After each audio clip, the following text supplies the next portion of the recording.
So today is the first day of the Chinese New Year, to wish everyone a very happy New Year. Venerable Children has invited me to say a bit about my experience about Chinese New Year, because I'm Chinese. So I would like to share a bit about what I shared with the community today about how I feel on this Chinese New Year, far away from my family. So I thought back to how, as we know, in Chinese New Year, what happens is it's like 3 times the size of Christmas here in America. The streets are all decked out. People come and do parades. There are lion dances, dragon dance, and this goes on for like a good month before. All these festivities happen before Chinese New Year itself starts. And on the day itself, everyone has cleaned their houses spick and span, and everyone gets in their best clothes, which you have spent time shopping to buy.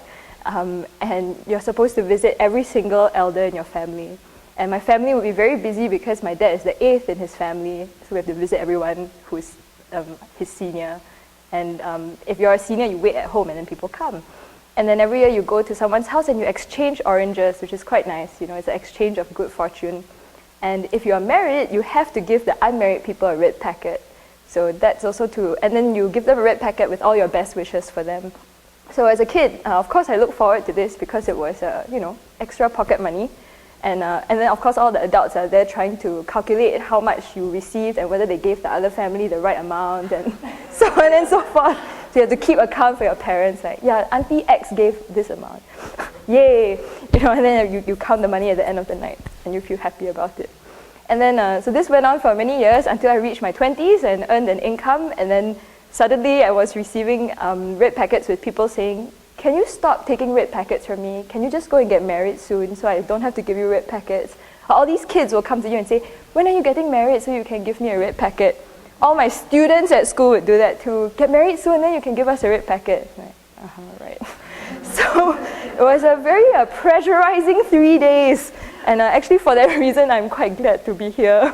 But what I did share this morning too was that since I went back to Singapore as a monastic for the first time, what really surprised me was how moving it was to receive the red packets as a monastic. And that was something that I had not expected.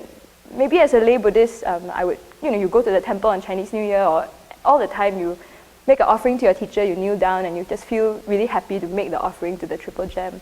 And for the first time I was on the receiving end, and the first time I saw elderly people kneel down and give me their life savings, I was just shocked. Like, Or, whole families would come with all these small children, and all the children are kneeling there, and the mother is saying, make merit, tell the Venerable Amitofo. And initially, with all my self-centered thought, it was like, I'm not worthy, please stop. And then I would remember all the teachings my teacher, both Venerable Children and other teachers have given to say, these people are giving out of a very virtuous mind. They're not giving to you, they're giving it to the robes. They're giving it out of their faith to the Dharma, because they know that by making merit, they will create the causes for their own happy rebirths, for their own enlightenment. And so I really had to pause and keep that in mind. And receiving the red packets really helped me to see my responsibility as a monastic. After the teachings, I would sit down and help count the offerings and then pass them on to the lay people who would put them in a bank account. And I realized that this entire abbey is built on these red packets. Or actually every temple, all these $10 bills, $2 bills, 10 cents, 20 cents of every single faithful person who gave with a sincere heart for the benefit of others. And that really astounded me, just to think that all these people work really, really, really hard. Like, this is really difficult money to earn, and they're happy to give it to support the Sangha and the flourishing of the Dharma. So, and I know today on Chinese New Year too, a lot of faithful Buddhists will go to the temple and also make offerings and continue to support the Triple Gem. May this continue to be the case for countless eons, that we will always have the lay supporters with their great faith who want to support the Sangha with all their heart.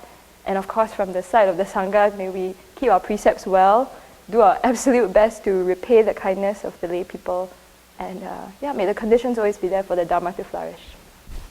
嗯。